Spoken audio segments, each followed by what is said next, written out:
Okay, see how many make it on. Those numbers should go up. We'll see if Chuck gets out one more text to everybody as they are going. If everybody will just take a second and mute their microphone, that will help cut down on the background noise that comes in sometimes. I'll try and remember to do the same. Hopefully my house stays quiet. Nobody's home tonight, so we might be okay. And shout out to Ben for calling me last, I don't know, Friday or Saturday and telling me that we should do this. And the more I thought about it, I was like, this is exactly something we should do. And I called Willie Billings this morning and he said they're doing one in Washington County at the exact same time. So it was a good idea. And they're doing it down there as well. So we will get started. I'm one for talking really fast and trying not to waste time. So true to form, we'll do that. We'll see how many come in here. There is a chat going. Chuck was supposed to join me tonight, but his daughter has an event. And so I will try and monitor all of it. And my apologies if I miss something. So I just wanted to thank all of our Utah County Republican Party members that are here, our state delegates, and then also we have some visitors from other counties because they were the sponsors of some of this stuff that's coming up on our agenda on Saturday. And so we have invited them. I was kind of excited. I see people from different counties that I work with in other areas. And welcome to our Utah County Republican Party Zoom call. Thank you for joining us. Oh, good, Stafford. I'm going to let you go first as soon as I finish some housekeeping stuff. I know you need to go. So if you do not follow us on social media, please do. I'm always astounded by our numbers there versus, convention or even sometimes on a Zoom call. So if you don't, we put really good stuff there. We put announcements, we put links, great stuff. We have a pretty big Facebook and Instagram. So please follow us on those. Also, I wanted to share with you guys, if you were a county delegate also, on our website, ucrp.org is our proposed platform. You can download it there and take a look at it. We are working through that with CNB, but it's worth taking a look at and offering any suggestions that you have. We're taking a year process to have you guys look over it, see what you think. We're taking suggestions from our Constitution and Bylaws Committee. And if you have not seen it, also, ironically, I'm not a state delegate because I was doing the help desk the night of caucus, and our county does not do ex officios for those officers. So I will have copies of this at convention if it's something that you want to look at, whether you're from our county or not. Feel free to do that. How come they're already into it? It's barely 7. Hey, if you mind, don't please mute if you can. That would be great. And we're just doing announcements right now. We're not into it quite yet. So also, if you're in House District 51, there is filing that's open on our website. That was the Representative Moss had a resignation announcement that he made the other day. So if you are in House District 51, you should have gotten an email as well. So that's in there. And that will be a special election that we're running. And then at the top of the chat, I believe I put a link for volunteers for the convention. So for those of you who are state delegates, if you have family members or if you're a precinct chair and you have if you have county delegates that are not. I hid them in the cupboard. Hang on, let me see if I can. There we go. If you have family members who would like to come and help out, I know that Nikki Brammer and the volunteers chair are still looking for some help and support. So the link is right there, or you can go to the state website and find it there under the 2025 convention. And then just a couple more housekeeping items. We are going to, in Utah County, start a book group. We're going to take one book or one document that we can read a month. And we'll do 12 and then we'll start over and amend those if we need to. But if that's something you're interested, that'll be on the website soon. We were talking the other day about what a big fan we were of founding documents I actually had brought this up to some friends about how much I love Thomas Paine. And they said, we really do need to start a book group where people can just zoom in, whether they've read it or not, get some more, principles, foundational knowledge on good government. And so if that's something that's of interest to you, we will be putting that together and it'll be on the website soon. No.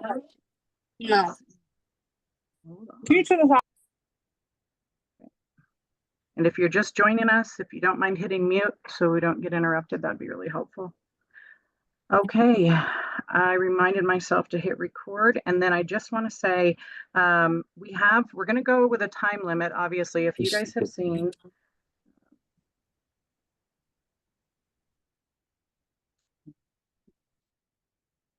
if you guys go to, or you should have gotten an email that allows you to see the agenda. The agenda was linked in the email that I sent. And so if you don't have that agenda, please take a look. We're going to just follow right along with that. I printed this out, and we have most of the sponsors that are going to join us tonight, which is fantastic. And I printed out all of theirs. So we're going to start in the same order, just go down the row, minus the two that need to go first. And so I believe that is Stafford. And Stafford, let me tell you which one. She is speaking to number 2, which is amendment to Constitution Art, and that is 8, improve the budgeting process by moving to a federal fiscal year. And so, Stafford, if you could take 2 minutes or less, and we'll let you go right now. And then I don't know how long you can hang around if anybody has a question or two. Yeah, I can hang out for a couple minutes. Okay, so Lisa Sandberg is the I'm going to put the link to this in the chat just in case you guys want to follow along. So this is the second item under constitutional amendments. And Lisa Sandberg is the sponsor of this because, like you, Christy, I am also not a state delegate. I live in a tiny precinct, and my state delegate owns the only commercial business in my town, and I love her dearly. So in any event, the idea behind this proposal, this proposal was originally mine, and I asked Lisa to sponsor it for me. Those of you who sit on the SEC, this should be familiar to you because it has been on a couple SEC agendas as well. Basically, what it's doing is it's moving our fiscal year from a July 1 fiscal year to an October 1 fiscal year. And the reason for that is because our current fiscal year structure of being on July 1 actually makes it impossible for the party officers to comply with the rest of the bylaws having to do with budget crafting and approval. And it also doesn't result, in my view, in the best budget. And I'll explain why. Immediately coming out of the organizing convention, the party leadership has to put together a budget in order to meet the current July 1 deadline. So the bylaws say that at the last SEC meeting of the fiscal year, which typically happens in June, this year we're having our organizing convention even later than normal. But actually, we're allowed to have our organizing convention until September. So the bylaws actually allow us to have an organizing convention after the fiscal year starts, which I don't know that a lot of people are aware of. In nominating years, so the even numbered years, we have to have the convention before the last Monday in April, which per state law is when we have to send in the names. But with organizing conventions, which is the year that we're in right now, we actually have a lot more flexibility to have when that convention is. So we could even have the convention after the beginning of the fiscal year. In any event, we typically have it in April or May. We have to put that budget together. And then the bylaws say that that budget is supposed to be approved by a budget committee, which is nominated or chosen by the chair, and it needs to be a majority of SEC members, and it has to be approved by the executive committee. Well, the problem is that the budget committee is typically not formed by that first SEC meeting because a lot of the county conventions, and when state convention happens earlier, this happens more, actually happen after state convention. So we actually don't even know who all is going to be on the SEC. This year, we only have 2 county conventions that are happening after state convention because state convention is happening on May 17th. But when state convention is April 26th, April 22nd, whatever, we often have like 6 or 7 that happen after state convention. But even more problematic than that is that the bulk of the executive committee, in fact, a quorum of the executive committee, is actually elected at the same meeting that we are supposed to have the budget approved, which basically means that we cannot get the budget approved by the executive committee before we bring it to the SEC. So we just bring it straight to the SEC. So 2 years ago, we complied to the bylaws. We called an executive committee meeting in the beginning of June, and exactly 3 people showed up because we had not elected all the elected officers to the executive committee. So for everybody's background, the executive committee is made up of some people who are on it by virtue of their role. So the governor is on it, the federal delegation is on it. We also have some ex officios, which are the auxiliaries, they can't vote. But the federal delegation and the governor and the auditor and the AG and the treasurer, they don't typically come to the meeting. And the bulk of the body is actually made up by elected members of the SEC. So we called an executive committee meeting. I want to say it was in the beginning of June, maybe it was the end of May. And 3 people showed up. It was me, Rob, and McKay. So we tried to have a meeting, and we had a really good conversation about the budget. And then we brought the budget to the SEC meeting without having the EC look at it, because the EC is actually elected at the same meeting that we're supposed to get the budget approved. That's right. Okay. Yeah. Nominating year, we also wind up being pretty crunched for time because the nominating convention is an immense amount of work. So we also run into that time constraint, a little bit of a different scenario. We can bring it to the executive committee, but the timeline winds up being kind of crunched. So what this constitutional amendment does is it pushes the fiscal year back to October 1. That would give a new leadership team more time to get their feet under them before they have to present a budget. It also means that we could actually comply with the bylaws and have the executive committee approve and the budget committee approve the budget and look at it before we actually bring it to the SEC. And I also think that it creates some good incentives. Namely that a current leadership team has to budget at least through the first quarter of the next leadership team to make sure that there's actually money in the bank for when that new leadership team takes over. There have been turnovers between leadership teams where there has been very little money in the bank, if not a massive deficit. And I think that it's important that we set the next leadership team up for success, whoever that winds up being. So if this goes into place, our plan is to bring a single quarter budget. So we'll bring a small budget to the SEC meeting, and it won't, we won't have an executive committee, but we'll bring a small budget to the SEC meeting to get us through September 30th. And then we'll get on that October 1 timeline starting in 2025 and then 2026, 2027, et cetera. Okay. So that's the proposal. Sorry, I took more than 10 minutes. I apologize. No, that's okay. I wanted to get a little background. No, the background's helpful. I'm willing to give, and I'm going to hit the timer on this one. Is there anybody who wants to speak in opposition to this? I know that we've talked about this on the SEC, and sometimes there's some, unforeseen things that people aren't aware of. And I'm happy to, if anybody, not questions, but they already know that they are against this. Does that exist out there? Okay, I am not seeing any. Okay, for just the sake of time, Stafford, I'm probably going to have people either email you questions. This one, I know we ran into the problem, and unless there's some big unforeseen thing, I'll have them email you questions if that's okay. You or Lisa. Does that work? Yep, sounds great. Okay, thank you. Thank you very much for joining us. Appreciate your time. All right. Bye, everybody. Thank you so much. Yeah, take care. All right, so the other one, and I just wanted to go back, I should have stated this at the beginning. Thank you for those who came in and joined us. We did a little housekeeping beforehand that will be on the recording, but you didn't really miss much. And I just wanted to say the big why, I left that out on why we're doing this, is because oftentimes it's been really frustrating. I know especially people will put like a year's worth of time into a lot of these proposals. And oftentimes they will get to the convention. And even if we do get to business, which, I hope that we do, they can be swayed by trivial arguments or things that they had already worked on for a long time. And we found with the SEC, when we do pre-SEC meetings and allow people to read them prior to and have the conversation before the meeting, it is extremely helpful. So the first time you're not looking at these is on Saturday or even Friday night, if you're prepared, but at least you'll give it some thought. Hopefully in years in the future, we'll be able to be a little more ahead of time than just the Monday before the Saturday. But when this was brought to me, like I said, from Ben, I thought it's definitely worth the time to do it. And so that is why we're all meeting here. I hope and pray that all of you will print all of these documents out, put your eyeballs on them, see them, and give them some consideration before we get there on Saturday.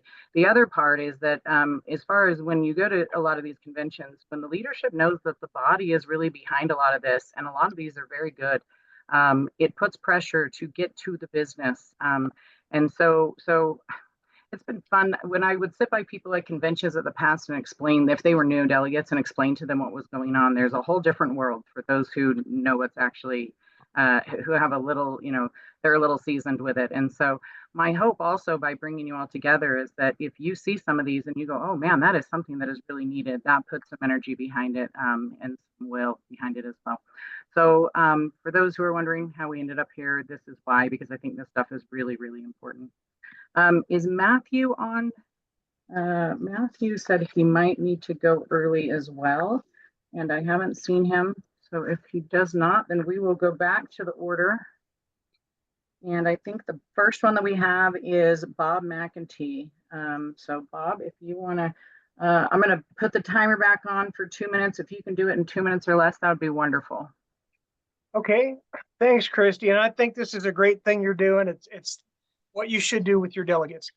So my first constitutional amendment here is one that passed the SEC with over 90% of the vote, 90-something percent.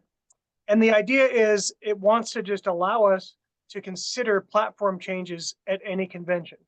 Right now, we're restricted to only consider them at nominating conventions. But that's the one where people vote, then we lose quorum, and we don't usually get to business. Although once in a while we do. And you're right, delegates, please stick around for business. It's important to all of us that want little changes in the party. But so first, it'll just allow us the flexibility to consider platform amendments at any state convention. The second thing is it will make the percentage you need to pass a platform amendment known. Because right now it's up to the rules committee, right? And so you can't go look it up like a month ago. You can't look up, oh, what percentage do I need to make my platform amendment pass? Like I would like to pass one that adds adoption to our platform. But I don't know if it'd be 50% or, majority or 60% or 2/3. It's only in the rules. And usually the rules aren't challenged, right? They may be once in a while, but I would like to put it in the bylaws. So that's what this does. It's going to allow us to consider them, and it's going to put the voting percentage in the bylaws so anybody can look it up anytime. The SEC or the delegates can change that percentage. I did a Facebook poll just to see what percentage people like. Do they like majority? Do they like 2/3, 3/4? Actually, the winner was 60%. People think 60% is that threshold. Now, that's not up for debate this time, right? It's just that it will be set in the bylaws. If the SEC or delegates don't set it in the bylaws, it would default to Robert's rules, which in my understanding would mean it would take a majority to pass a platform amendment until we put it in our bylaws. And I hope that's close to my 2 minutes there. Yeah, you have 8 seconds left. Very good. Right. Save it for your next one. Yeah. You want me to go to that or just wait? No, we'll go in order. Okay, and I'm just going to do a little. So for those of you who are not from our county, don't know, I'm a school teacher. I just default to those things. So for those who just joined us, quick recap. We had Stafford go. They want to change the fiscal year from July to October because you don't even have the group in there yet. And then also Bob just talked about being able to do business on nominating years. I am not neutral on that one, Bob. Well done. Thank you for bringing it back. And we will move to number 3, which amendment to the oh, I did want to say, I'm sorry. Is there anybody who would like to speak for 1 minute in opposition to Bob's that he just talked about, which was, I think, 12, section 7, organizing convention platform amendment? Is there anybody who would like to speak in opposition to that for 1 minute?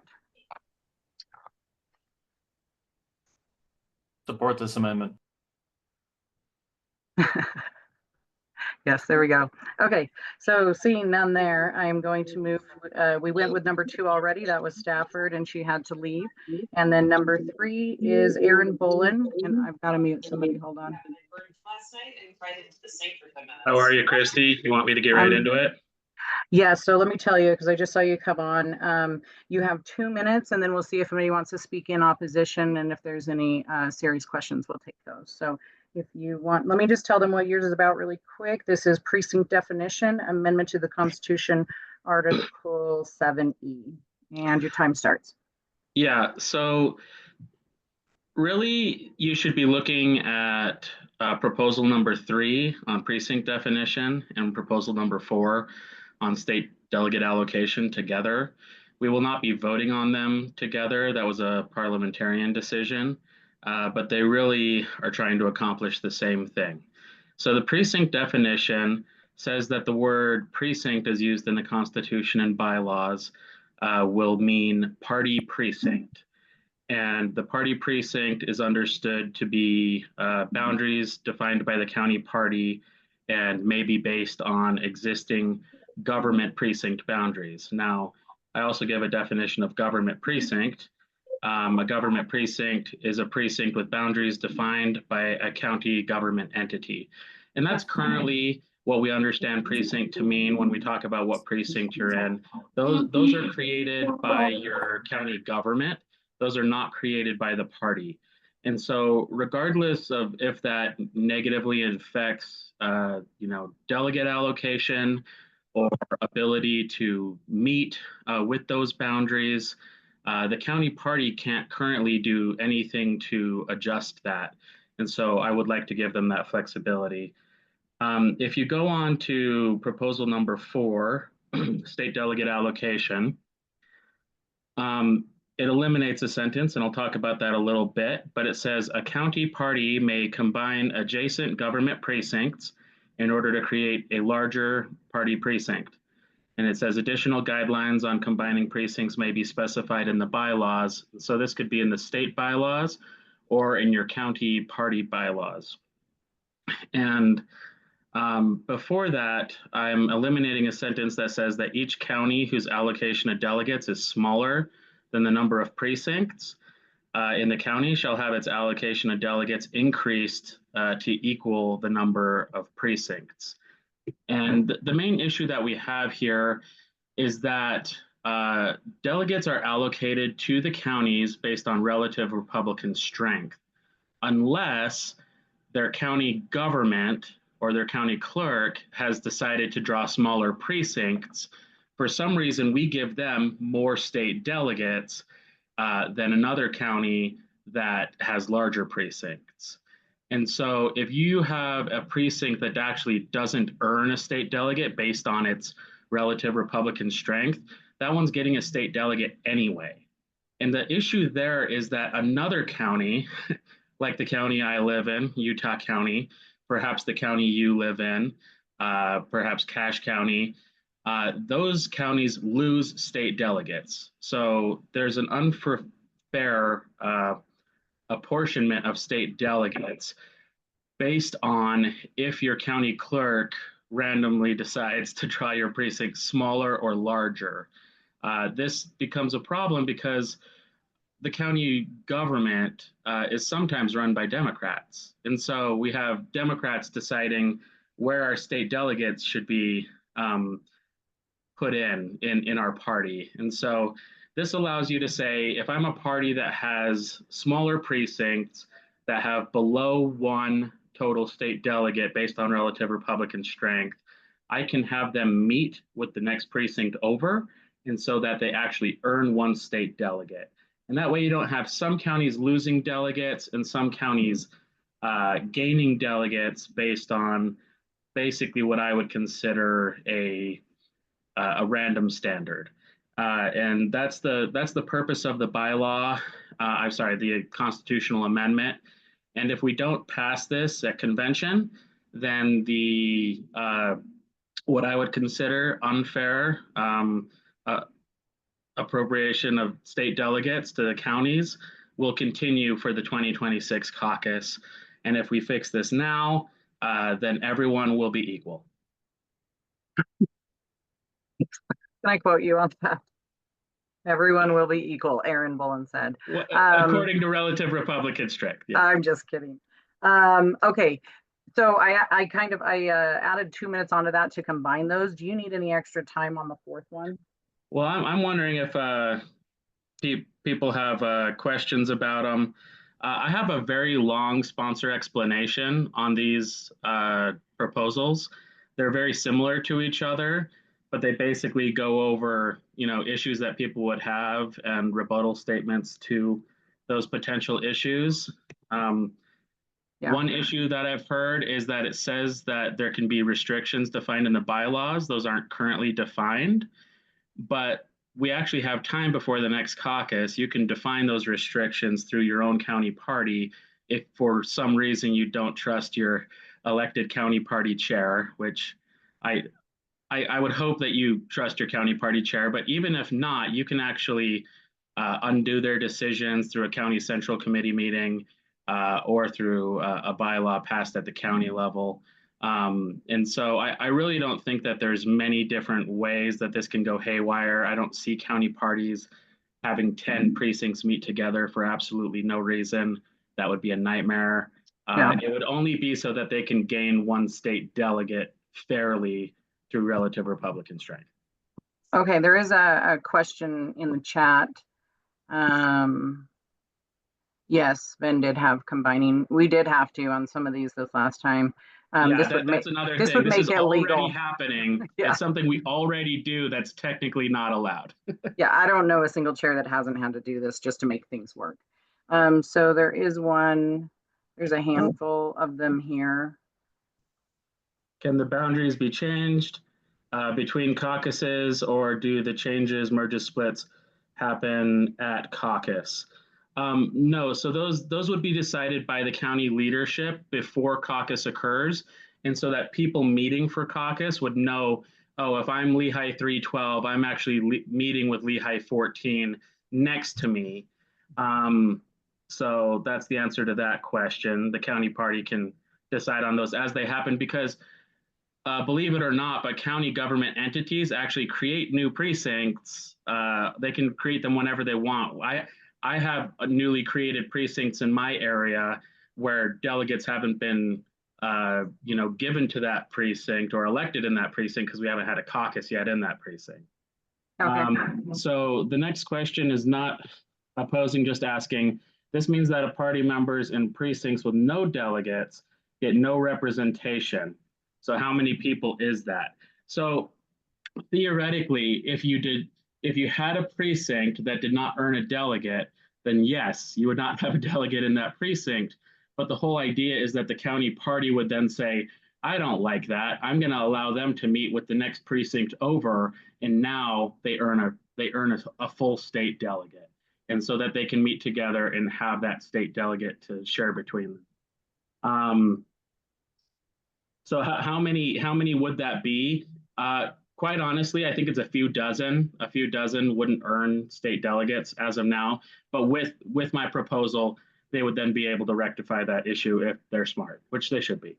Yeah, and can I just point out, Aaron, that you do a really good job. I actually have taken a page out of your book when you do this. And just for those of you who don't know, Aaron is the Constitution and Bylaws Chair of the State Central Committee. And so some of those have come about through that position, but I really appreciate on yours that when you guys, for those who haven't had the chance to, there is a Q&A. And I cannot supervise so you. You have, and I'm on, let me. If you can mute them. There Christy. we go. Yeah. So, and so there are some question answer. I mean, unless there are some pertinent ones, let's move this one along. We've got it just said, would it remove caps on total number of state delegates? I don't think there's a cap on total number of state delegates. It's just based on usually precincts aren't that large.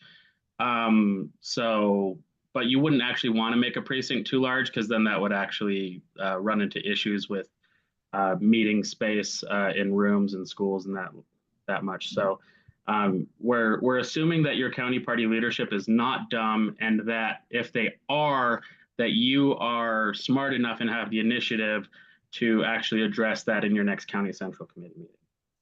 Can I ask a question? Sorry. You have a question, Michael? Yeah, I have a challenge to this and a clarifying question. My clarifying question is, what are government precincts used for? Like, why are they designated by law in the first place? So if you can clarify that. And then my issue with this, if you can speak to it, is this seems to be stripping power away from the remote areas. Right now we have sort of the kind of like the federal constitution, right? You have the popular representation in the House, but you've got the Senate that balances it out and gives everybody kind of an equal voice to this. Right now, with this, people are guaranteed to have a voice even if they're in a small area, and it seems like this proposal is taking that away. Well, it depends on what you mean by small area. So you actually have precincts, many precincts in Salt Lake County, which I wouldn't consider a small area, that do not earn a full state delegate but get one anyway, even though the majority of that precinct is populated by Democrats, so they don't have relative Republican strength. And so that they would be able to combine with the next precinct over and actually earn that state delegate. And so, well, I mean, I would push back on that even still, right? If you're living in a highly Democrat area, that means you probably really need a strong voice at Utah in the party to be able to say, hey, these are the concerns I have living around. Because like in Utah County, that's not our problem. But I would hear from people in Salt Lake that say this is our problem. And if we say we're taking away representatives from them just because they don't live in the areas where people have lots of Republicans. So it depends on if you want your representation chosen by an objective factor in calculation, like relative Republican strength, or if you want it chosen by a Democrat county clerk or any other government entity, which really has nothing to do with the party. Well, can you clarify what the government precinct boundaries are used for? Like, why do they exist? Why do we? Yeah, because they're voting. Really quick, they're voting precincts, and they're built so that when you get a ballot, they know that you're voting in, Congressional District 3, School Board Seat 5, Lehigh City Municipal. And those precinct boundaries do not cross any of those district lines. They're not split in between, Congressional District 2 and Congressional District 3. What would you add, Mac? Go ahead. I was just going to say, the county clerks are required to make precincts based on what boundaries exist. So your congressional seats, your House seat, your state House, state Senate, state school board, but then also local school board and municipal boundaries, and potentially even like water district boundaries and other boundaries that may affect what shows up on someone's ballot. So you literally can have situations where there's a small pocket of the county and there's like one home in that pocket. And the county clerk says that's a precinct because they have to, because there's boundaries all around that area that mean they can't combine with any other nearby area. And so to me, it's kind of a question of, where's the limiting principle on this? Should a single household that's a precinct go, oh, our family gets a state delegate because we need representation? Or is it better to say, let's merge them with a nearby precinct so they still get representation, but they have a balanced representation, compared to everybody else in the county? And one thing I would, you kind of have the thing where, we have the House, we have the Senate, we have representation that's balanced in the Congress, but then the Senate is by state. We have that already. That is our central committee. Our central committee, every precinct that has a chair and a vice chair gets represented there, and they don't get extra. And so our central committee is kind of like the Senate. And then our convention is kind of like the House. It's equally represented based on the strength of Republicans in the area. Can I ask one more question? And I don't think there's a right or wrong opinion to have. Obviously, I have one opinion. But it just depends on if you like the current arbitrary standard for how we allocate state delegates. If you like that, that's totally fine. Or if you would like something that's equal and doesn't take state delegates, it doesn't rob Peter to pay Paul. That's what I'm looking through with this. And you're welcome to contact me over email, aaronbullen@gmail.com. My phone number is 801-718-7921. Can I ask another question here real quick? I don't know if we have any more time. Christy, that's up to you. Yeah, how in depth is it, Michael? And then Ben had just a question. I have a combined precinct right now, and because of that, we actually ended up in different Senate districts when it came to voting, and it caused a lot of confusion. How do you plan to, with combining even more districts, avoid those kind of confusing moments where people aren't actually working with each other? So okay, what I'm going to propose when I get back to the SCC is that this would need to be approved by precinct chair level and any regional leadership level, as well as being proposed by the county party leadership. so that we can avoid these issues. I would also say that you cannot cross partisan district boundaries like state Senate, state House, etc. Unfortunately, it seems like somebody chose poorly in your situation. But the goal is that the people impacted would be notified and they would have a way to, weigh in on the situation. I just think that this, it basically codifies something that we're doing already, and it also solves an issue that I think is unfair representation. So, thanks. Okay, Ben. Okay. Maybe do it super quick. Yeah. So we had two circumstances at caucus last year in my House district. In one of those circumstances, an individual from the precinct that got combined with the adjacent one was able to run for office and for a delegate position, and he was actually elected. If we had not combined those precincts, that precinct that he was in would have had zero representation. And so that precinct got some representation because of being able to combine those precincts together. Yeah. Yeah, and I have to say that this beast was way hairier than I ever thought before I became chair. And we had to have two separate meetings just to like go over the complications and the problems that we had with it. And so, and also, Michael, if this is something that's really interesting to you and anybody else, we'd be happy to have you come to those meetings as we hash those details out, because we do go into the weeds with it. Thank you guys for your comments. Mac, do you have a problem if I let Greg Hughes go? I forgot that they had asked if he could go early. Are you okay with that? That's fine. Okay, and I also made you the host, so if somebody comes on, you got to mute them just so that the sharing of the screen, because I'm doing it. Okay, thank you. If Greg is still on and he can hear us, I don't know if he. I'm here. Can you hear me? Oh, wonderful. Yeah, is this a good time for you to go? It is. Well, I can multitask. I thought I was so far down the agenda, I actually started to drive, but it's very quick. Appreciate the time. By the way, I believe any of these platform amendments that are on your on these constitutional amendment to allow for platform amendments to be considered in an organizing convention, which I think makes all the sense in the world. So this is kind of, I believe, the three platform amendments on the agenda for you to consider would only be considered in germane if the party constitution was amended, that the platform could be ratified or amended in an organizing convention, not just the nominating convention. So you all know that, but I just wanted to let you know that I know that as well, that, there's a lot of ifs involved in that. Really, this is a platform amendment in the regulation portion of our party platform. And right now, we already say that the government regulation can be an impediment to the private sector. We should be Greg, let me relying tell on them where market you're forces. at. Hang on one second. Let me tell them where you're at. He is speaking to proposed platform amendments number 2, which is sponsored by Willie Billings. And Greg's going to speak to it because, like I told you guys at the beginning, this Willie is also doing his own call right now at 7.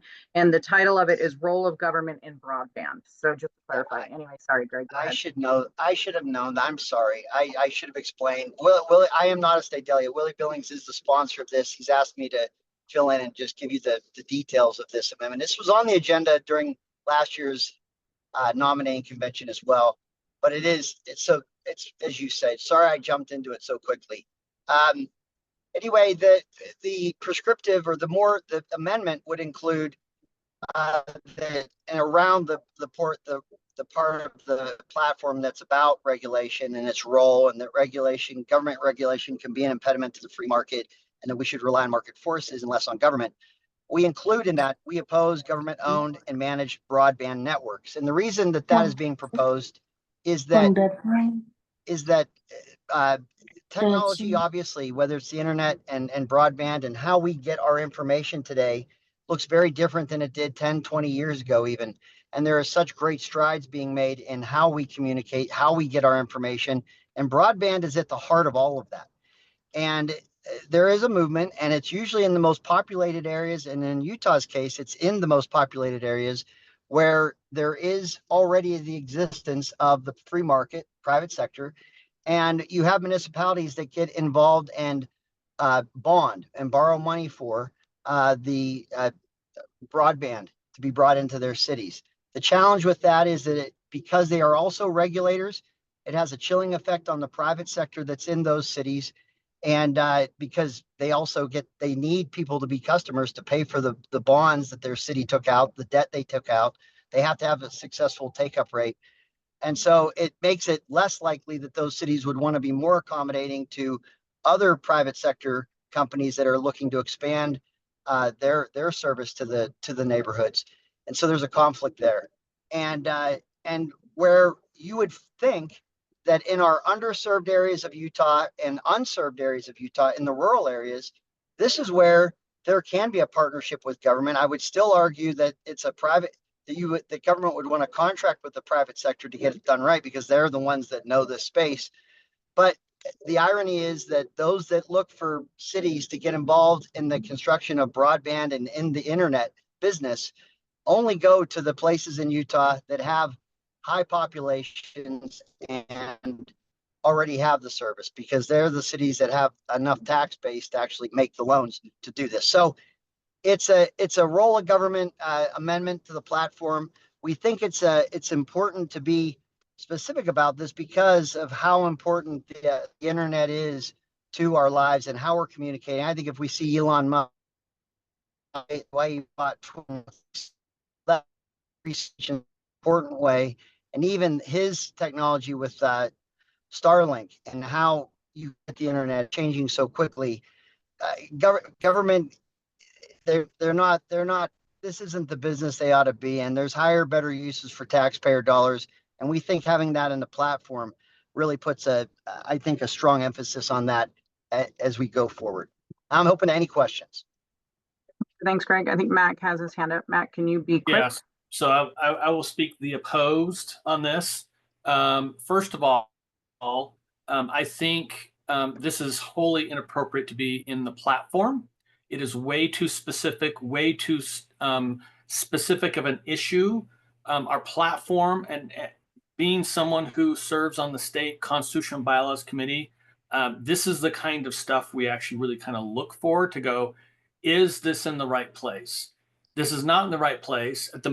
In my opinion, at the best, this should be a resolution to make a statement as a party, but it shouldn't be in the core of like our values as a party. Now, if this was phrased differently, that we should oppose governments supporting specific industries or something like that, that might be better, but it's very specific to one specific niche industry. And it's just not appropriate to have this in the platform. Our platform is supposed to be values and principles based, not specific issue based. And I would, in wrapping up, I would appreciate, Greg, if you disclose who you work for and the relationship that has to this particular issue. Thanks, Mac. I appreciate that. So to clarify, I do work with NoGov. Well, we are NoGovInternet.com in Utah. It's an education effort only. We've held public hearings around the state for this issue, and I don't do any work legislatively on it. It's just there was a bill that actually Senator Fillmore passed. I didn't have anything to do with it, but it really was about getting information, good information to people to make good decisions about this. There's been a lot of cities that have had some pretty contentious battles over this issue, and usually the public finds out about it after the fact, made some decisions. I want to make sure I'm following your rules. I want to respond to some of those concerns, but I want to do it at the right time.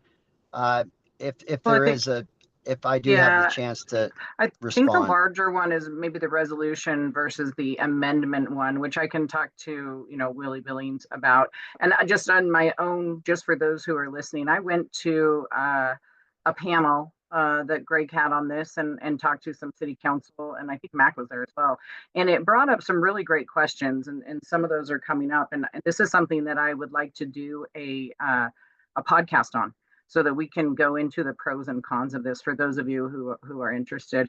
Obviously the agenda is set right here. So, you'll have to read through these things, and maybe there will be some other information that will come out. But I think we understand both of these to a good degree. Karen, did you have a really short question? We've got to move on. Yes, it's short, not as much a question as a comment. Mhm. Broadband is a First Amendment issue. And so that's why I would think that it might be good to have it specific in a platform, because it is so important to getting truth. So that's my comment. Oh, that's interesting. Yeah, like I said, this brought up a lot of I'm questions sorry, I for got us, cut so- off for a second. I Yeah, got cut off for a second. It's just lost last 45 seconds. But may I just say this passed muster and was on the agenda for nominating convention last year. And so some of the scrutiny of whether this was a germane or appropriate, it was on the agenda to be considered, but we just ran out of time. okay, that's good to know. That's good to know. Okay, thank you. Thank you. We appreciate your time and for all of the comments. And this is why we do this. This is exactly why we do this. So appreciate the comments on both sides of that issue. Okay, so going back to our agenda, we are, I believe, Mac, you are up. And it looks like Wait, it is am I number... off? Did I lose my chance here to say anything? Oh, who's this? I don't know I don't know what happened there. Oh, you cut I out. I thought you were apologize done. that yeah, it just keeps cutting out. I don't know why. But I just wanted to say that it was on the agenda last. Oh yeah, we heard that. The nominating convention. Okay, so and then the last part is some would argue that broadband is not niche. It's as important as maybe even a utility, although it's not a utility because it doesn't work like a utility. But it is pretty integral to our lives, more so today than before. We're not talking about a niche industry at all. I think it's primarily how we communicate, and I think that's growing in its role. So I just wanted to be able to share that perspective for your consideration. Thank you. Appreciate it. Appreciate that. Thank you. Okay, so we have number 5 is amendment to Constitution Article 12 relative Republican strength proposal, and that is Mac, and I think he was going to try and share his screen. Yep. Okay, so we got to be quick on this. So first of all, let's do a quick explanation of relative Republican strength is currently in the state constitution, relative Republican strength is where you take any particular geographic region where you're going to calculate it for. First of all, it's calculated at the county levels, and the counties use relative Republican strength to calculate how much strength individual precincts get. And that is by totaling the governor, the attorney general, the state auditor, and the state treasurer, the Republicans on the ballot who receive those votes. They total those all together, and that comes up with what the strength is. Okay. Now, and so what you would have is you would have some numbers that would be that here's like some sample precincts. You would have some values that each one of the precincts would have based upon those votes they got. And that's how you would calculate how many different delegates different areas get. Well, the problem with that is the way that the party currently knows what that is county clerks release a report. It's called the Statement of Votes Cast, or SOVC. And it tells you, oh, in this precinct, this candidate got so many votes, and this candidate got so many votes. And you can actually go and download the whole report. It's rather long because there's lots of precincts, and it tells you that. But here's the problem. The problem is that because it's on the year that a governor's race happens, it only can happen every 4 years, and precincts change in the meantime. And so you could have some stuff happen where all of a sudden your precinct gets split for whatever reason. Like here in northern Utah County, we had a bunch of precincts that had to be redrawn because we're in the process of splitting one of our school districts, and we had to redraw local school board seats. And because of that, sometimes those didn't align perfectly with precincts, and so the boundaries of precincts had to get adjusted. Now, that literally has happened since our last governor's race in November. Those changes have come into place since then. And so the problem is we knew that this overall area had 54, but we have no idea between these two sides of the split where that 54 now goes to, because we haven't had a governor's race since that existed that way. And so what happens is county parties, are left to guess. They're literally left to guess how much strength should each part of that have. How much strength should 67 be split where it is and the spot that it had above. And so, you know, we currently, the way the language is written, there are many times where you actually can't follow it. You don't have the data necessary to follow it. So what this proposal does is it says, let's move away from using votes that Republican candidates get as our benchmark to say what is Republican strengths to Republicans who vote. Okay.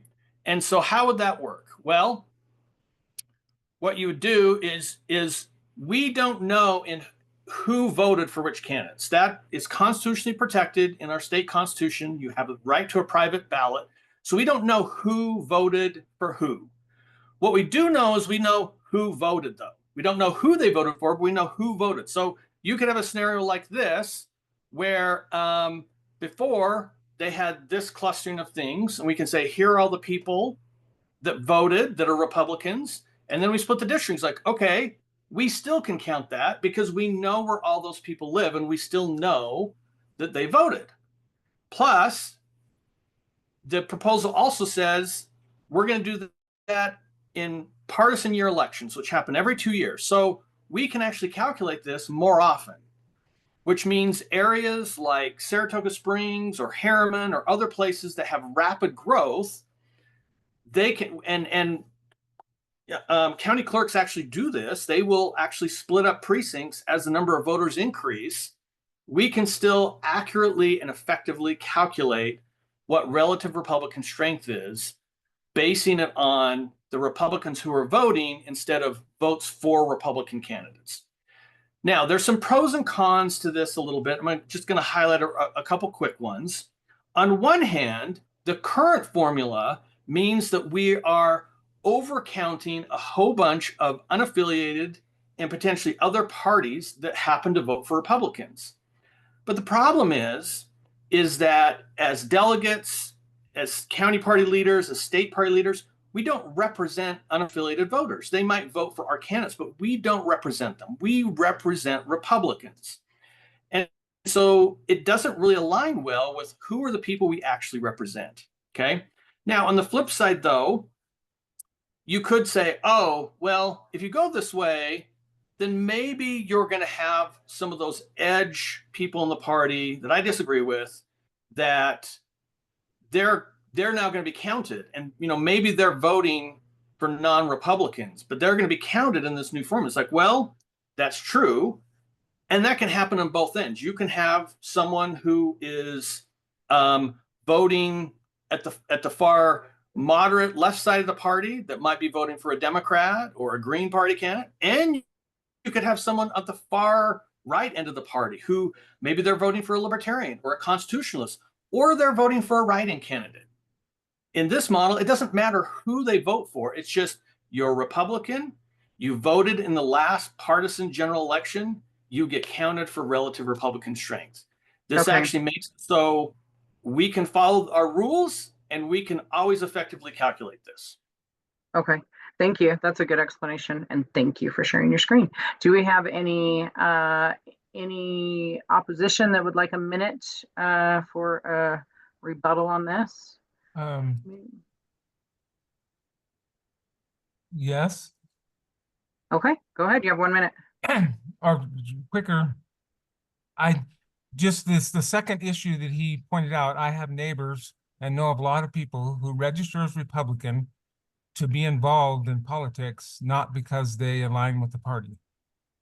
And so those people will then be counted. So I think it would be better to stick with the existing system where you're actually counting Republican votes and who votes for it. And then you're counting somebody, even if they're not registered, they still voted for the candidate. I think that's more Republican than the person who registers Republican and doesn't vote for the candidate. So first off, I just want to say I really like your t-shirt. Well done. But I think it would do the opposite on that, Mac. Is that accurate? So that is true that you could have, and I'll use a term that a lot of people like to use, you could have rhinos that are in the party, and if they voted, they count. And the assumption is maybe they're not voting for Republicans in the general election. Maybe they're voting for a Democrat or a Green Party or some socialist party or something. And they're just in the party to be able to have their voice and go to caucus and maybe become a delegate. Certainly that happens. The problem is that right now we have an overabundance of that same problem happening where we have unaffiliated voters that are getting counted because they happen to vote for a Republican candidate. And at the same time, currently, if we have Republicans who are not voting for the Republican on the ticket, their votes aren't going to be counted. And so, to me, individuals' choices on who they vote for in the general election is still their choice. But I think it's more important that we are representing who says they're Republicans. And sure, we might have some of these rhinos or edge camp people that maybe don't always vote for Republicans. It's our job to bring them in and to convince them why the Republican platform is great, why they should be voting for our candidates, why our candidates will do the best for our society. Okay. I'm going to take that. Lowell has his hand raised. Lowell, you have 1 minute. Thank you, Christy. Yeah, I respectfully want to suggest a different approach on this. I really believe that we need to be measuring what we want to accomplish, right? If you count the number of votes cast for Republicans as the measure of our strength, then that will increase, right? Because whatever you measure gets better. That's just a proven fact in business and in life. Whatever you measure, if you start keeping track of something, that will always improve. If we measure the number of affiliated voters, that's easy to go get signatures. There's no effort required. In fact, a lot of the apathetic voters get registered affiliated with a party, but then never vote. And so yeah, that's a weak Republican. That is not a Republican strength to have a bunch of people who are registered to vote and affiliated with the party, but they don't go vote. And so I just think it's a much better measure to actually count the number of votes cast. And on those off year times when you want to divide precincts or when the precincts get divided, then you make a judgment. You have to make a judgment. We've been doing this for decades. You sit down and you make a wise judgment based on who lives where in the new precinct boundaries, and then that's how you allocate the delegates among the newly drawn precincts. Thank you. Thanks, all. Appreciate that. So to quickly respond to that, 30 seconds. The proposal only counts Republicans who have voted. So it's not just any registered Republican. They have to have voted in the last partisan general election. And two, I think it's important to point out that there's no solution to how you calculate that. There's no length. So to make this work, you would have to have another proposal to say, when the precincts divided, when we don't have the statement of vote cast for particular precincts, and there's a crop of precincts that information is not available for. How do you solve that? That is not in the link. So we are in a continuing breach of our rules as a party because of this. And we're saying we're not willing to fix it. Thank you, Mac. Okay, right on time. And I was wrong on that, Cookson, so you're right. Okay. We are, Seth, can you do it in 30 seconds? That's all we got.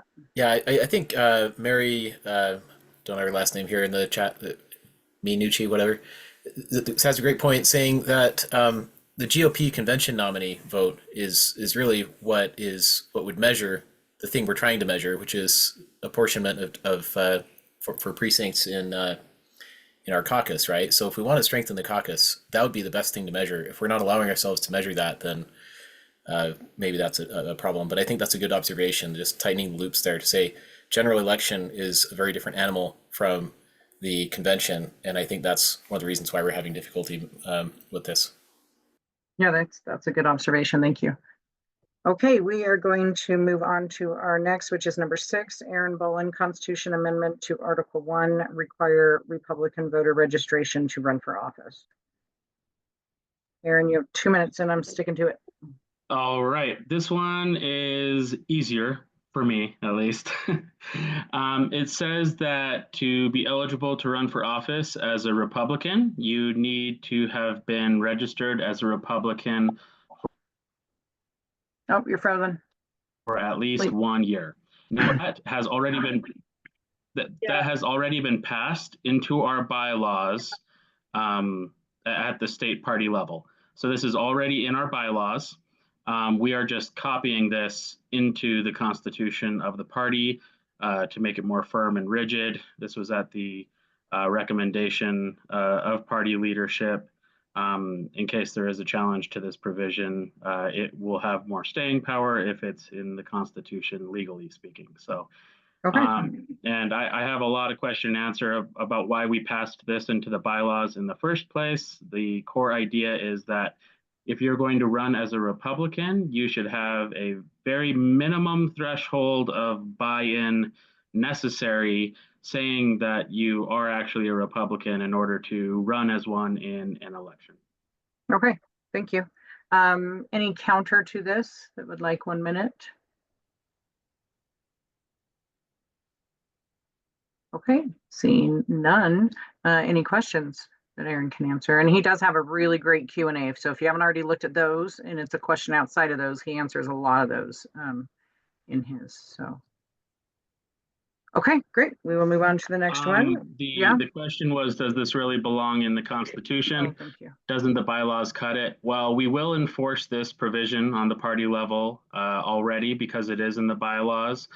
But we have constitutional law attorneys that have advised us that it should be in the Constitution, and because it is more difficult to change the Constitution, it doesn't seem targeted at any one specific person, and legally they won't be able to challenge it. It's in the Constitution. So that's why we would like to copy it there, and we think it's a good idea. So thanks. Okay. Karen, 30 seconds.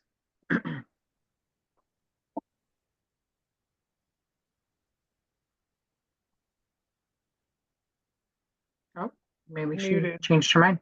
Okay, no worries. All right, we will move on to. Okay, go ahead. 30 seconds now. My question is, why is it only a year? And is that the way it is in the bylaws? Is that why we're sticking with a year? That just does not seem very long to me to run for an office in a party that you haven't been a part of. I fully agree with you, Karen. I think it should be longer. It was passed into the bylaws as 1 year because I originally proposed 2, and there was some consternation over that number, and the SEC amended it to 1, and then it passed. I think Christy was there, and yeah, so you know, take it up with the naysayers. So. Yeah, there was a lot of discussion about youth who have just become voting age, and also people who have moved from other states where maybe party affiliation was a little bit different because their political climate was different, and that was some of the discussions that were had. But his Q&A is really good on that one, Karen. Yeah. Okay, so next is Arnold. And this is amendment to the Constitution, Article 1 and Article 12, conditions for revocation of party membership and convention winner threshold. So Arnold, your time is yours. Thank you. I was on the State Central Committee when the effort to undo our caucus system was undertaken. It was stated at that time it was a Washington, D.C. law firm that was behind this. It was driven by the removal of Bob Bennett from office in 2010. That's really what has driven this whole thing. And then since that time, there's been all sorts of discussion and different court things considered and so forth. But the party itself really hasn't taken a position on it. And I believe that the delegates need to be given that opportunity to take a position on this matter as to whether a Washington, D.C. lobbying firm or a group of Washington, D.C. attorneys will govern how our party does business, or whether we will. And so out of frustration and wanting to do something about it, not just pass resolutions, which have been done in my county, Weber, and also at the state level, let's actually just take some action on this. And so I've put together 2 changes, one to Article 1, one to Article 12. I don't claim to be super learned on the judicial part of this and the decisions that have been made, but my basic feeling and understanding from other experience is that when you cede to a government role in your operation, which we do by allowing the government to conduct our primary in some cases, you allow the government then to make decisions about other parts of your operation that you may not want to. And so that's why the Article 12 change is being made. We will dispose of any need of the government primary. And I think that makes this change more legally defensible. I don't have certain court cases to cite for that, but I just think by principle, we are basically saying we don't want the government to decide our situation. We will decide it. It affirms the private argument that, to be carried out we need to do this. But the other part of it is that we have a right to define membership. And so I proposed in this amendment that our membership will exclude those that seek to get on the ballot by any other means that's within the Constitution. So regardless of whatever else is found, this provision here will trump all of that and allow the party to be governed in accordance with its rules, which says now if you get 60%, you're the general election nominee. And with the change I just earlier mentioned, it'll be anybody that gets 50%, or if there's two candidates, 50%, whoever wins the coin toss, that individual will go to the general election. And we won't be dealing with this problem anymore. I think also there's probably a matter of, I don't see how an organization can come in and attack this. And so it'll essentially force a candidate to come in and do so if they don't like it. And that may not, improve their standing very much if they openly, show their contempt for the Republican Party and its delegates. And so it might be a limiting factor. We've found in Weber County that as we press this issue and as we've done everything possible to marginalize those that wish to cheat the system, that they've kind of ceased to do so. And so our candidates largely, they come forward and they don't get signatures. And so I think this is a way of pushing the issue along. I'm not sure there will even be legal challenges, but if there are, I think, it's probably a battle that should be fought. Okay.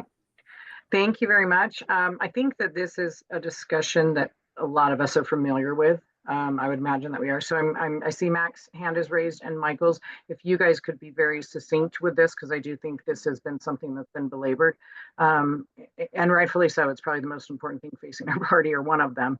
And so we'll go Mac 30 seconds and then Michael, if we could do that.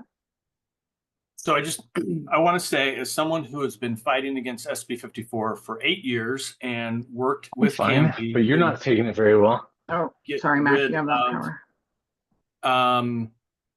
To make sure that the Count My Vote direct primary did not make it on the ballot. I have serious concerns with this. Not that we're trying to control our destiny as a party. I agree that we need to define our membership at some point. But specifically, this proposal, if passed, would make it so the party could not declare itself as a qualified political party. And a qualified political party allows us to put winners of our convention on the primary ballot. We would only be allowed to be a registered political party, which means the only way that our candidates as Republicans could get on the primary ballot is through signature gathering. So this would literally force every Republican candidate to go gather signatures, because this would not allow the party to declare itself as QPP. Because if you declare QPP, you agree to follow the law that says you can't block candidates from using signature path to get to the ballot. So this literally is hemming us in to say we only can do this one way, which is signatures. So everybody just needs to be aware of that this is what this would do. So yeah, and I have to say, this is actually I would love to do an in-depth to figure out exactly where we are on a lot of these issues. And it looks like what Arnold has is returned to before, and somebody correct me, bylaw 8 previously for those who were on the SEC a long time ago. It's a stronger version of bylaw 8. Okay. And Michael, Two you're comments on this really fast. First off, what Max said is 100% true. I've read the Supreme Court decision in Utah about this. We tried to do this already. We tried to kick people out of the Republican Party for gathering signatures, and they told us that's illegal. You try to do that and you lose your standing as a party. So no, we can't do this. This is a bad idea. Second, about the threshold for voting, lowering the threshold to 50% to pass convention will encourage signature gathering. It makes it impossible for someone to expect that they can get through convention. The answer is actually the inverse. Raise the threshold, make it 70, 80%, so that someone thinks they have a shot of getting through convention and getting onto a primary ballot. That will be the encouragement to stop gathering signatures. That's why we encourage legislators to change the law. If we raise the threshold, then legislators who are in office are like, oh, I don't want to have to run against 4 people on a primary ballot. I think I can get 25% at convention. Let's repeal this stupid SB 54 so that and get through it that way. That's the only way that actually works. Thank you. Yeah, we need to have a actually countywide debate on this stuff. So not to skirt past it or anything like that. I think it's extremely important, but I do, like I said before, also think that it has been talked about quite a bit, and we need to continue talking about it. So thank you very much, Arnold. Christy, might I respond? Might I respond to the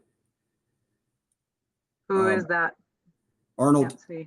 Oh, Arnold, yeah, go ahead. So again, I don't claim to be perfectly expert in this, but a qualified political party is just one form of a registered political party. And so it doesn't appear to me to be the end of the world at all to lose QPP status. We would remain a registered political party under Chapter 8, which is where that is defined, and it's only defined. It's not defined in Chapter 9, where this SB 54 stuff went. And I was looking earlier today, in particular, at 20-A8-102, paragraph 2, and it says the following: unless an organization of registered voters is a registered political party under this chapter, it may not place the names of candidates representing that organization upon the primary and regular general election ballots under the common organization name. And so it sort of seems to say to me that a registered political party does have authority to have its candidates on either the general election or the primary election ballot. And I haven't seen anyone really take this one on, and maybe there's a counter to what I'm saying, but I think there's a very reasonable case to make that if nothing else, the Chapter 8 and 9 are conflicted with each other, and reasonably it should be settled in favor of the party, and rather than some kind of outside organization that has some other ideas on how the political system within the Republican Party should be run. And so I don't buy whatsoever the idea that by doing this, we're going to limit to signature gathering only. That's going to be gone altogether because likely the party will lose its QPP status, and I don't see any problems with doing that, at least under what I see in 20A-8-102, paragraph 2. Thank you, Arnold. 20A haunted me for years, so just hearing you quote 20A. Yeah, so we need to continue this discussion too, outside of this. Like I said, thank you very much. Thanks for everybody's comments and for your time, Arnold. We're on number 8, which is URP constitutional amendment to Article 4, and that is Bob McEntee. Bob, you've got 2 minutes. If you can do it in that'd be great. I hope so. Thanks, Christy. So what's going on here is I want to adjust the SEC quorum. It only affects the SEC so that it's something more workable.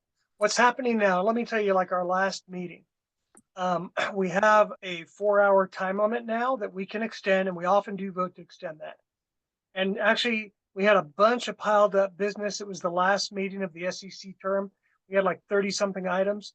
So somebody made the motion after we had extended the time a couple times. They said, hey, let's just stay until we get all the business done. That motion passed. people were willing to work. Pardon my dog. But we lost quorum just a few minutes after that because our quorum is so high that it's very hard for us to maintain it. And if just a few people want to leave the room, they know they can kill the quorum. So what I would like to do, this proposal changes our SEC quorum to be like the state convention quorum, meaning it doesn't count people that don't show up.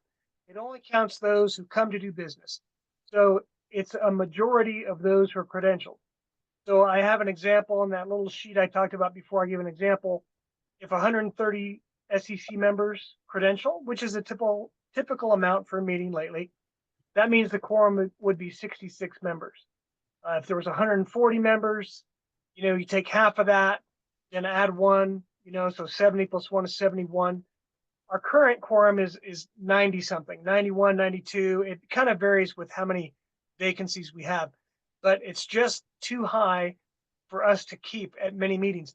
All the sponsors on this one are SEC members or gonna be SEC members, or they were SEC members, because it really affects our ability to do business. And what happened was this kind of got put on us a few years ago. We didn't get to vote on it.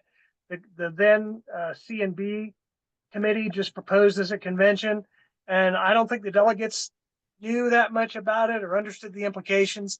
They voted it in, and we've been stuck with it. So I'm asking you to help us unstick from this.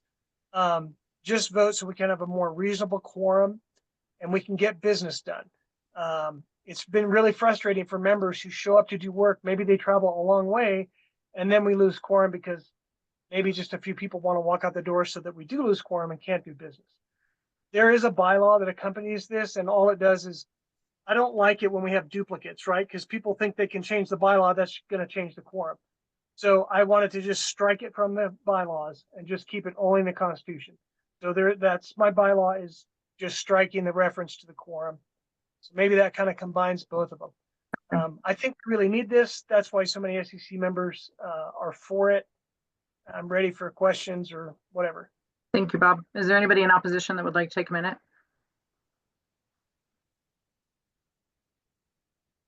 No? Okay. Any questions to this? You have comments on the chat, Christy.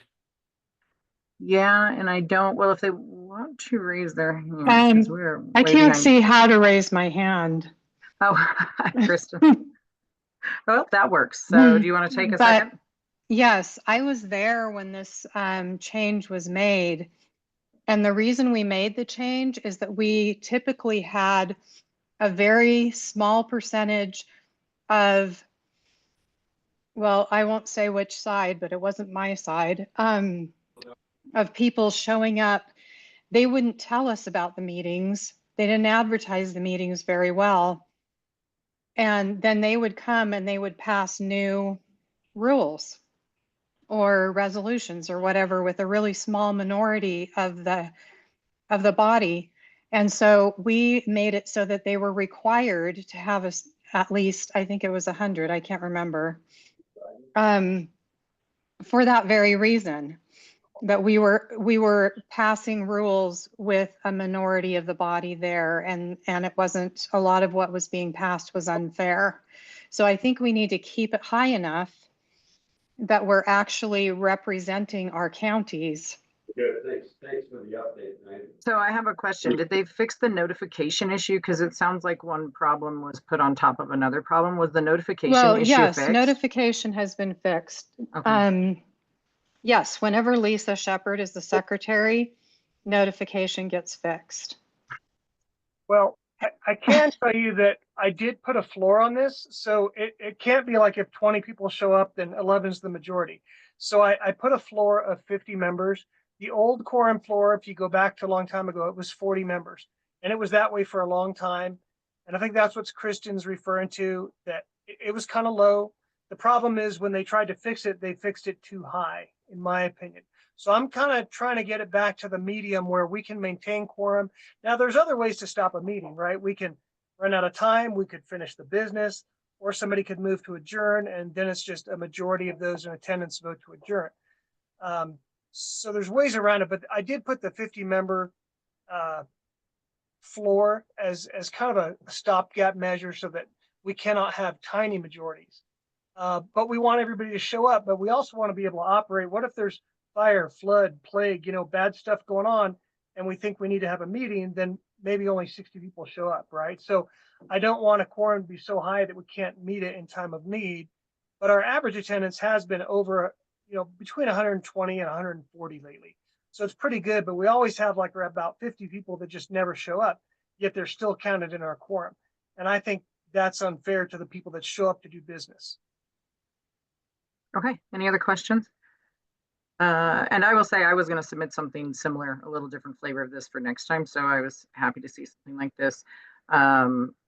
It's weaponized, all the things are. Karen on the SCC. Ben. So Christy and I have had discussions about this, and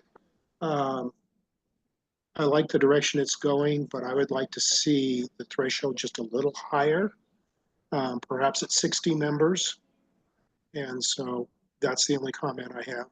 Okay, thank you, Ben. Sorry. Okay, can you guys make sure that you mute, and Mac, will you grab anybody who's talking since you have that control right now? Okay, we are going to move on to our proposed resolutions. Christine Brown has one. It's number 1 on the agenda, and it's fair property tax resolution. I'm very excited to hear about this one. Christy, Karen. Yeah, and then we lost you muted. there. Christine, can you pause for 1 second? Karen, can you make your comment quickly? Karen, just do it when you're supposed to do it. I have a question about his last comment. He said that there are a lot of people who don't show up for meetings. My understanding was if they miss 2 or 3 meetings, they're not on the SCC anymore. So are there other rules that need to be enforced so that we don't need to change this? Yeah, there are other things that need to be enforced. Attendance is really important on the SCC. In fact, I want to change that culture to our central committee meeting, and so that it's enforced as well. Only some counties have that rule. Not every county has a rule where you're kicked off for missing. Oh, it's not a state rule. No. County. Oh, that's the problem. Okay, thank you. Thanks, Karen. Okay, Christine, back to you. Thanks for letting me join your Zoom meeting. I am really excited to talk about the fair tax resolution. So, as you know, over the years, our property tax assessments has just zoomed skyrocketing high. Our top priority and the driving force behind this resolution is to make property taxes affordable, fair, and predictable over time, both for long-term as well as new homeowners. The purpose of the resolution is to address this issue by calling upon our elected representatives to enact legislation that aligns property taxation with the owner's original purchase price, only adjusted for inflation over time based on the Consumer Price Index. Over the last several years, Utah property surged dramatically, and I'm sure many of you have felt and experienced it. We have a significant problem that needs to be addressed. Property taxes are becoming unaffordable for many, threatening one of the foundational pillars of the American dream, the right to own property. And I think the resolution speaks for itself. Has everybody read it, or do we need to kind of zoom through it real quick? I've read through it. I think you did a decent summary on it. And I think these are concerns that a lot of people have had. As I'm looking through it again, it looks like you touched on a lot of them in your statement. So do we have any questions or any opposition to this? And if you had one that just said we were going to eliminate property tax, I'd be all for that one too. So Me too. Yeah. Any questions or opposition? Yeah. Question would be, if I bought my house 12 years ago and it's been going up and up and up, like you say, is there a reset to original purchase price, or how is that? Okay, let me go to the opposition. So the most vital when he says right in the United States is the right to own property, whereas this right's being threatened by hyperinflated values and tax assessments on our homes. These assessments are far beyond the original purchase price, even if adjusted for inflation, and exceed what many Utahns could ever pay, making property taxes unaffordable. Whereas it is a continuing threat that one must rent their homes from the government through taxation or lose it. And whereas the compounded avenues of property taxation through hyperinflated values become abusive, resulting in excessive taxation, undermining the fundamental stability of homeowners, threatening ownership for future generations. Whereas Utah's homeowners are unethically being taxed on unrealized gains. Our homes are not commodities for sale.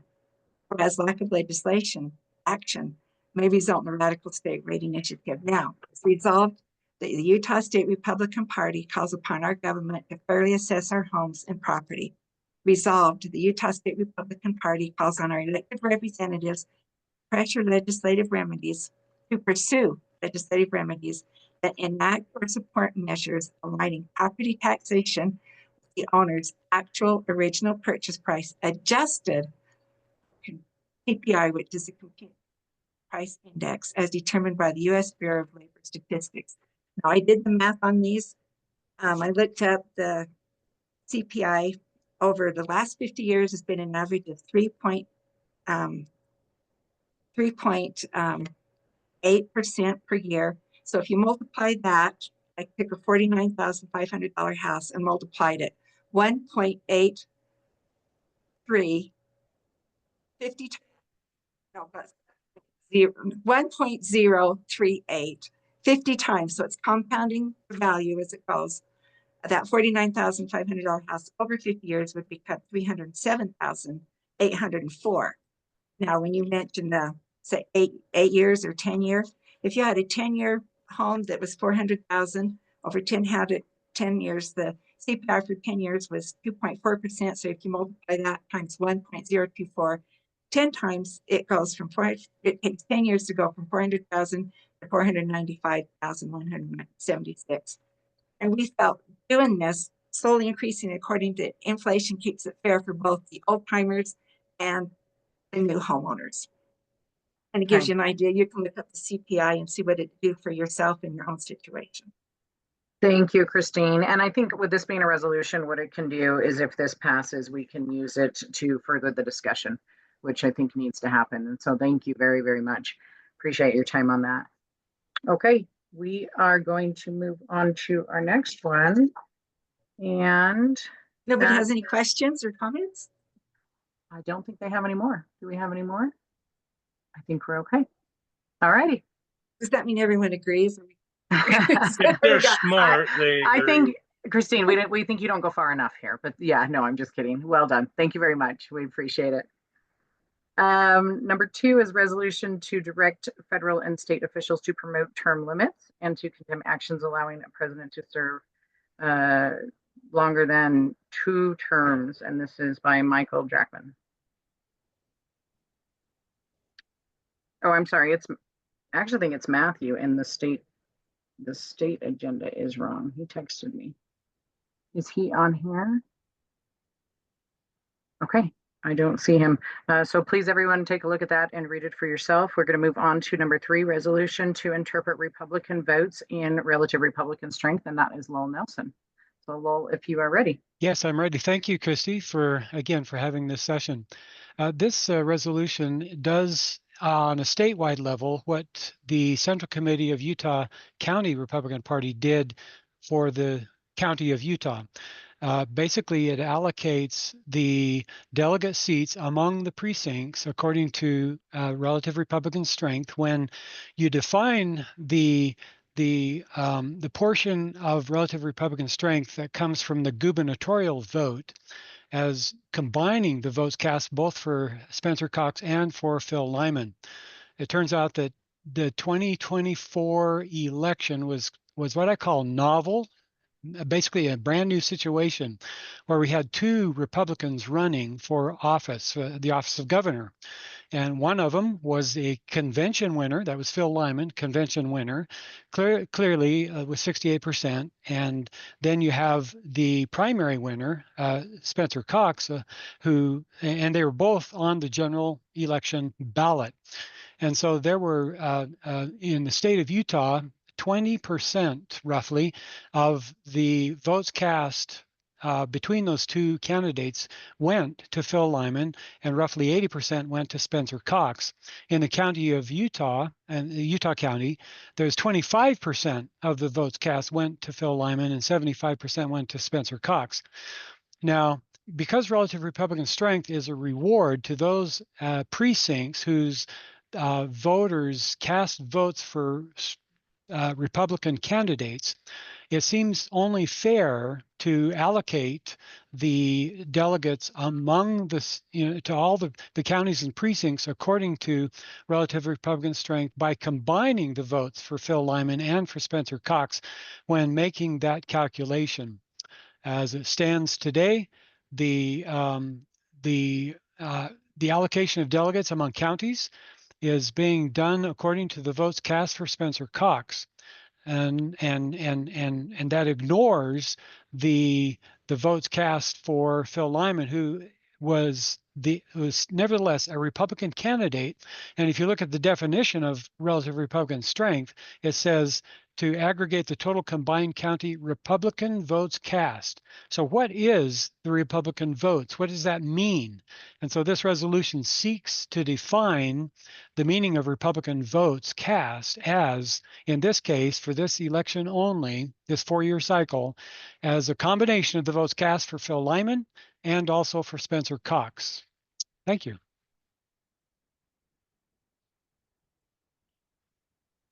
Thank you very much, Lowell. Appreciate that.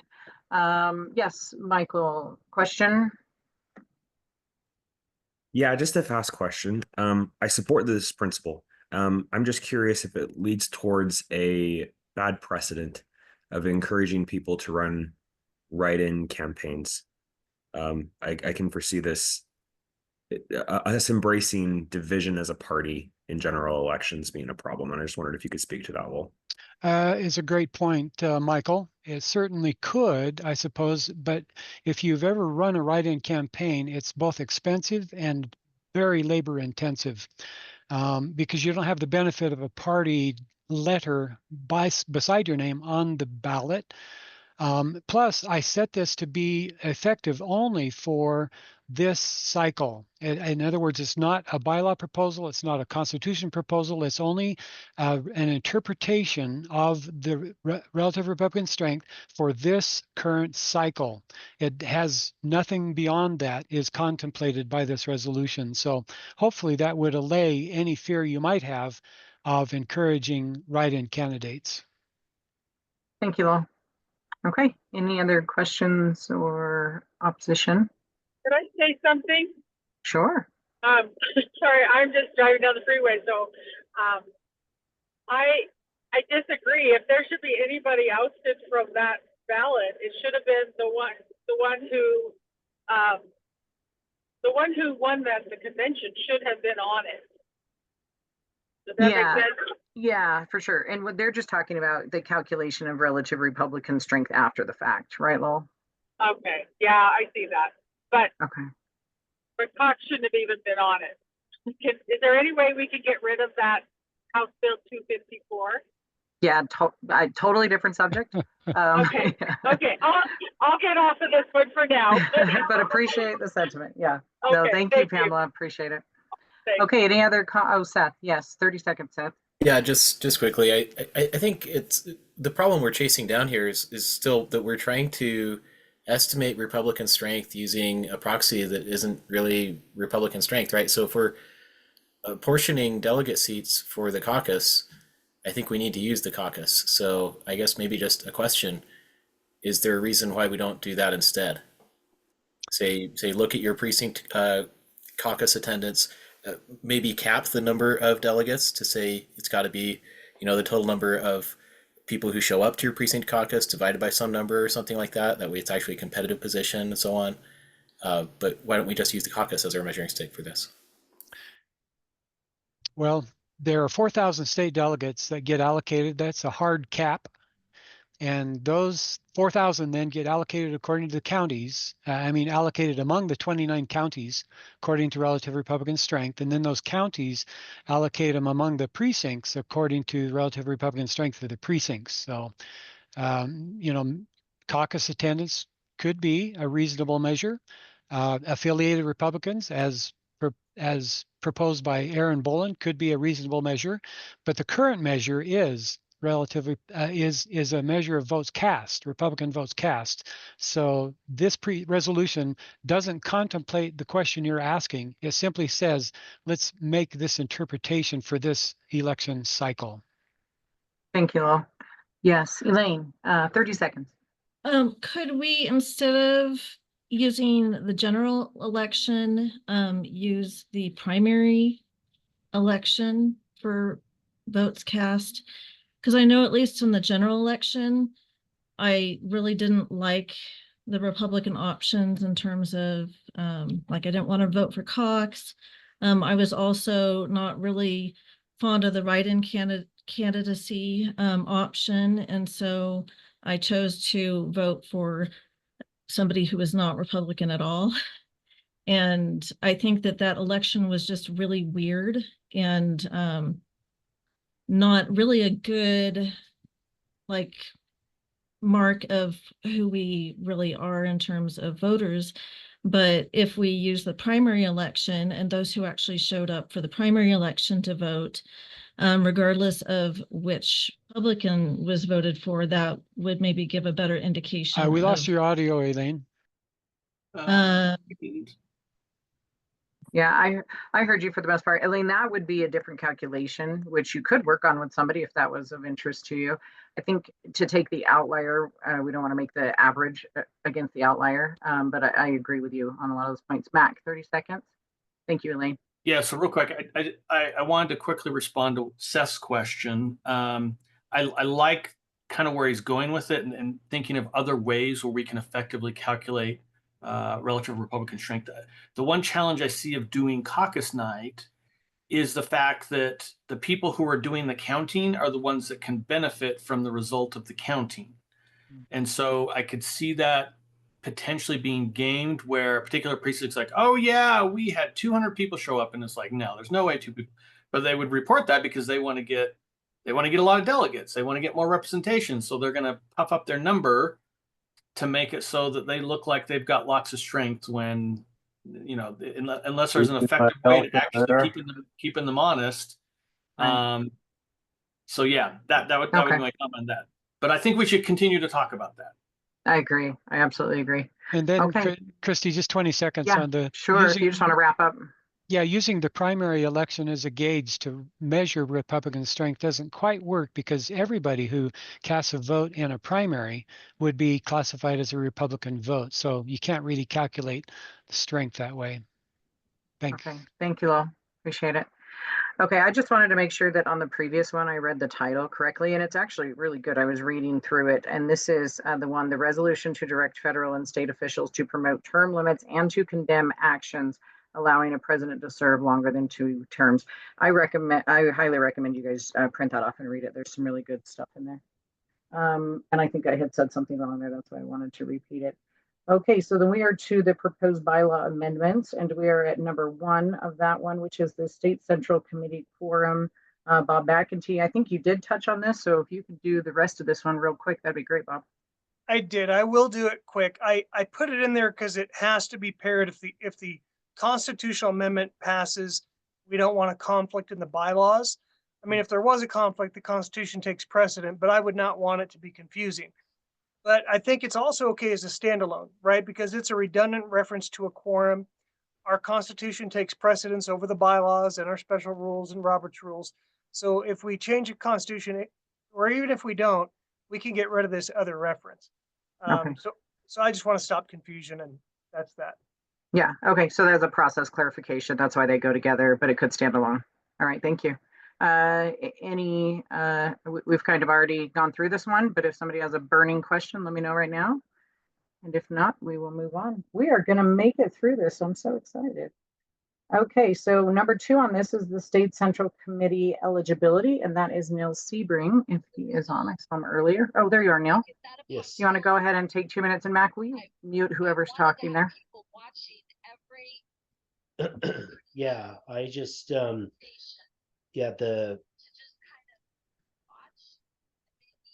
hold on 1 second. You're okay. So yeah, my bylaw would restrict elected officials being on the SEC and lobbyists.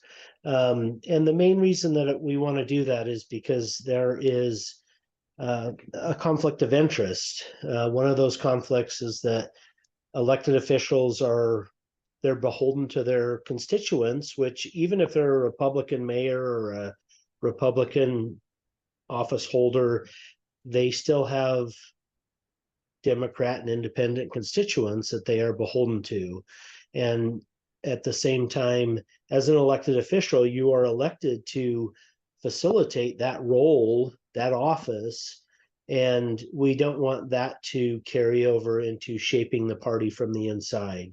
And so it's kind of one of those things where it's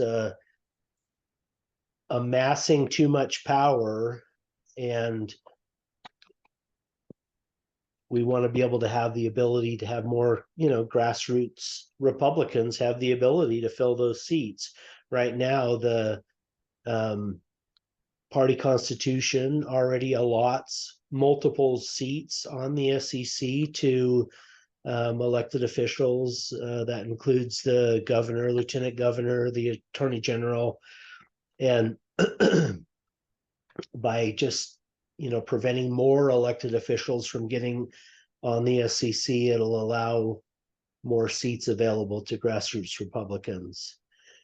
And so there have been lots of different. I've sent out lots of emails. I've had some really, really great feedback. Probably 98% of it in favor of this bylaw proposal, and I think it is something that just will help balance the power, kind of like our three branches of government. It creates an environment where there's some checks and balances. And so I think it's a good bylaw proposal to help. And even some of the elected officials that I have shared this with are in favor of it. And so that's kind of my. Okay, so I just want to be clear. This would be an exclusion to elected officials to be on the SEC. Correct. Other than the ones that are already named in the party constitution, the ex officios, like I say, which is the governor, lieutenant governor, the AG, Speaker of the House. There's a few others. So it does not include them, right? Because we don't want to, 100% exclude them. But at the same time, we want to have the ability to have more opportunity for grassroots Republicans to be on there. Yeah. Okay. And for those who don't know, this is something that recently went through a lot of counties. If I'm correct, Neil, there were some resolutions that went through some of the counties, and it caused quite a stir. As you can see, we have 4 hands up there. I think I'm just going to work my way from the right to the left with Wendy Hart, then Mac, then Ben, then Karen. And let's take 30 seconds if you guys can be succinct. But Neil, the award for the most hands raised tonight goes to you. Okay, my first question is, what if we elect a county party chair who is, a mayor, for example? I mean, that might be an insane thing to try and do both, but or who works for, the attorney general's office, for example.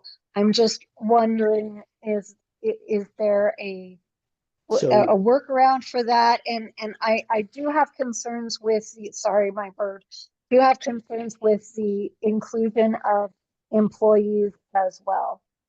So just to kind of clarify, so yes, those that are employees of elected officials, a lot of times they end up being proxies, right? So they're just sent to voice the opinion of that elected official. So that's part of the reason why I want to include them. But county chairs, and the last sentence in my bylaw actually says, other than those that are granted that seat by their elected position. So a county chair, it would not affect them. It would not affect, like I say, those that are included. It's it's kind of more to say, let's exclude some of the other ones that are, so that we have room for those that are not elected officials. Okay, thank you. Mac, quickly, and then Ben. Yeah, so really quick, I think this is kind of a solution looking for a problem, because SEC members are elected by delegates, and delegates, I believe, since I support the cost convention system, I believe the system in selecting delegates. I entrust the delegates. We entrust them to vet our candidates for convention. We should trust those delegates to vet those who are going to run for the SCC as well. Like this change literally is saying we don't trust the delegates. We need to put in extra rules because the delegates can't figure this out. Now, I would be supportive of something to say, let's have some disclosure rules, but that's not what this is. And in fact, if this were to pass, it would potentially kick me off the SEC. Why? Because I work for the Attorney General's office, an office of nearly 600 people that you're saying none of those people can now serve on the SEC. And the irony of it is the head of that, the Attorney General, is on the SEC already. So as an employee of someone who's already on the SEC, I can't be on the SEC. Like, that is just ridiculous. Like, it's just too far. I think we need to trust the delegates. If we want to go and say, let's have some disclosure rules, great. That's a great thing to do. But to preemptively limit the choices of our delegates, because you might have some county delegates going, hey, this, our auditor over here in the county, he's a great guy and he's got some time to be on the SEC. We think he would be a great job. Let the delegates decide that. Why do we need to second guess them? Okay, Neil, do you have anything that you want to reply to that? Well, yeah, I just so I guess from a perspective of if the AG already has a seat on there, then let's not fill it with a bunch of his employees as well, right? Because they're for the most part they're going to align with what he's looking at, and so to have other people have the opportunity to fill those seats that are more grassroots Republicans, I think is important. Okay, Stephen. Ben, and then Stephen. Okay, so ditto to what Max said, but I'm going to take it to a more local level, and that is good friend of mine in Tooele County. They have an irrigation board, which is a partisan race. He's a member of the SCC. If he ran for that irrigation board and was elected, he would then have to resign from the SCC if this were in effect. And so I think we're eliminating some really good, strong conservative Republicans by implementing something of this nature. I don't think this is appropriate at the state level. Whether you agree with the principle or not, it would be more appropriate at a county level. Each county decide how they want to do that. Okay, thank you, Ben. Stephen, and then I'll let Neil, you can have the last word. Okay, sorry, I had to unmute myself. No I just worries. want to give a little context to it. I mean, I honestly believe that it needs to happen, right? We need to have a separation of powers. We can't have people working for elected officials in our office. I mean, Lord Acton said it best, ultimate power corrupts, right? Madison said it best. Power in the hands of a few leads to tyranny, which is kind of how we got SB 54. So I just think that it would be great to have more grassroots delegates in there and not people working for the interests of the governor or the attorney general. I just feel like he's onto something good there. So thank you, Stephen. I do want to say also, I want to make sure people aren't guilty by association. Just a side note on that. And then Neil, I'll let you have the last word on here if you can wrap it up in 30 seconds or less. You bet. Thank you. So just, this is kind of one of those things where if we were a company, or we were which we are a private organization, why would we want to allow people on our board that could potentially be beholden to their constituents and their donors? So even like I say, a local mayor, someone like that, they are beholden to their constituents regardless of what party they affiliate with. So they have to be beholden to their Democrat constituents just as much as they do the Republican. And so I just feel like this is a position on the SEC that should not have that outside influence. Okay, thank you very much. All right, we have 2 left. Thank you guys for hanging. These are wonderful ones to end on. These are proposed platform amendments and right to life, which is Bob McEntee again. Bob, you want to explain that to us in 2 minutes or less? Yeah, thank you. I think this one's simple. I hope it's not controversial either. But I really think about when we gather at caucus and we read the platform. And what people hear right now is just a reference to abortion. We're against abortion, except in these instances, right? But to me, that almost sounds to my ear like you're telling someone, hey, if this happens to you, here's your permission slip to go get an abortion. But we don't talk about what we do support, positive thing, which is adoption. And you have state reps in your Utah County that have been adopted, right? And other people in the party have been adopted. It's a win-win, right? Adoption is I don't think anyone's against it. I think our elected representatives already in general do support this. They do a pretty good job, but I think we should put something positive in there. So when we're at caucus and the young men and women around us hear, they don't just hear about abortion, they hear about adoption. And maybe some people will go on to adopt children, or others might give their child up for adoption rather than have an abortion. That's my hope with this. I just want the good stuff on our platform. So that's why I proposed it. Thank you, Bob. Any questions or opposition or concerns? I mean, you got a heart from Lowell. That's the first heart of the night. That's fantastic. Stevens had his hand raised for quite a while, so I think that's for the last one that we were talking about. Okay, Bob, thank you. I read through it. I thought it was fantastic. Really appreciate that. And our last one is Caucus and Convention System by Lowell Nelson. So Lowell, you are up. Great, thank you, Christy. Much to my surprise, our platform does not have a plank in it about our caucus convention system. It's like the elephant in the room that we all talk about. We know it's there, but we never had a statement about it. So this finally puts this a pretty clear statement how we feel about the caucus convention system, and I hope that you'll support it. That's pretty much my my introduction to this. Thank you. Okay. Any questions, comments, opposition? Any time to be taken? Okay. Wow. Well done.